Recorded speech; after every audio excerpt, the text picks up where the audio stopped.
Hello again. I am here to read you another book, and I have my friend Moose with me again. His name is Marcel, if you didn't know. So here's Marcel, my moose. Today, we're going to read This Moose Belongs to Me.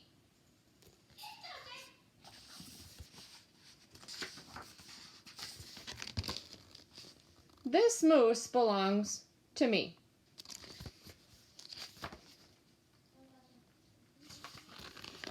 Wilfred owned a moose.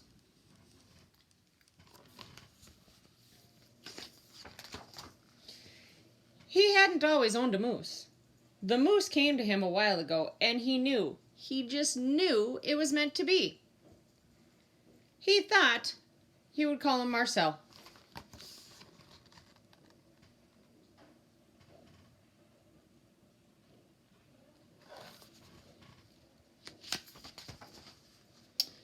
He began following Marcel, explaining the rules of how to be a good pet.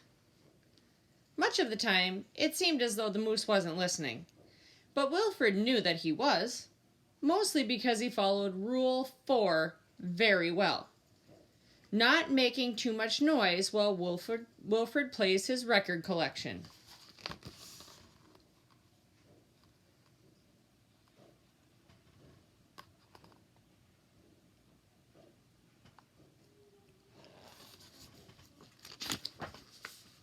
Sometimes the moose wasn't a very good pet. He generally ignored rule number 7, going whichever way Wilfred wants to go. The moose had a very good sense of direction, and Wilfred did not. And because the moose was particularly poor in rule number 7, maintaining a certain proximity to home, Wilfred quickly learned to bring some string along on their outings so that he could find his way back again.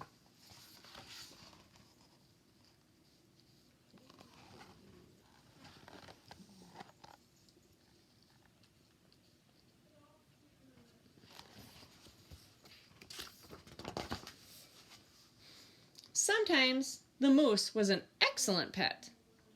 He had no trouble with Rule 11, providing shelter from the rain, or Rule 16, knocking down things that were out of Wilfred's reach.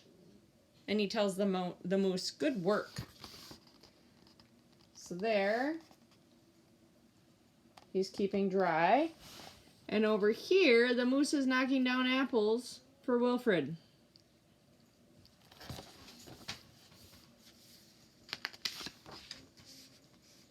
One day, as Wilfred discussed their plans for the coming year on a particularly long walk, he made a terrible discovery.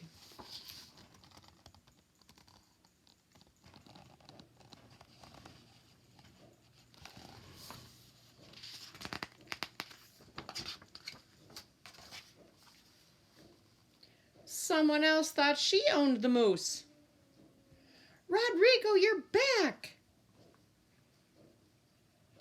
Wilfred was dumbstruck. This moose was Marcel, not Rodrigo. The old lady was mistaken, and Wilfred thought it only proper that he corrected her. "This moose belongs to me," he explained.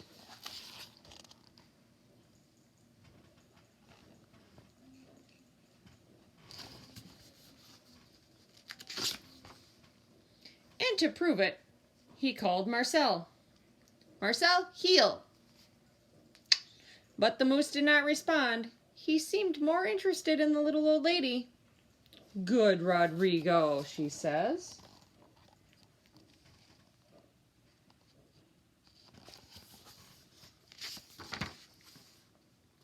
Fine. Embarrassed and enraged, Wilfred rushed off for home. But in his haste, and miles from anywhere, he tripped over his string and got all tangled up.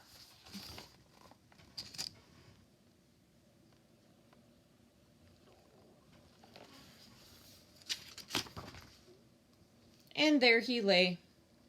Wilfred was beginning to get a little bit worried. It was getting late, and the monsters would be out soon.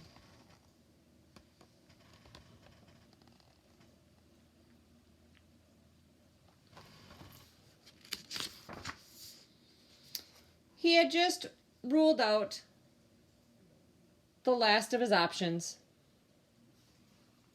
when along came the moose.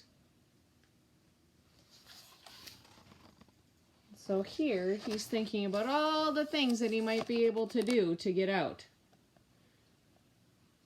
And he crossed them all off. But here comes the moose.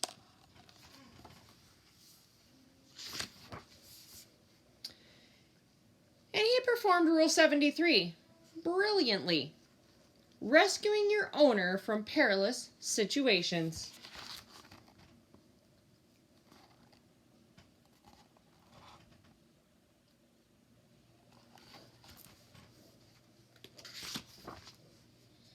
All was forgiven, and perhaps, Wilfred admitted, he never really owned the moose anyway.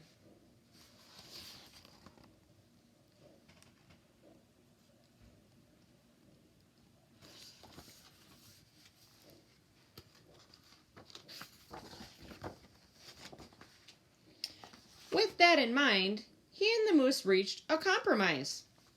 The moose would agree to all of Wilfred's rules.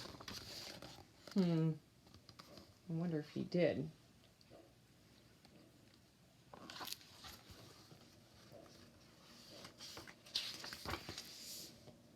Whenever it suited him.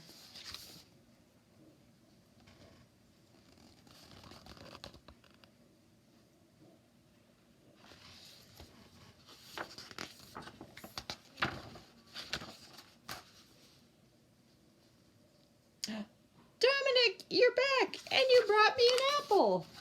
It looks like that moose had 3 owners and 3 names. And that's the end of This Moose Belongs to Me. Again, here's Marcel the Moose. He came with this book. So, I want you guys to think about, if you could own any animal as a pet, what kind of animal would you choose and why? I want to hear all about it. See you later, guys.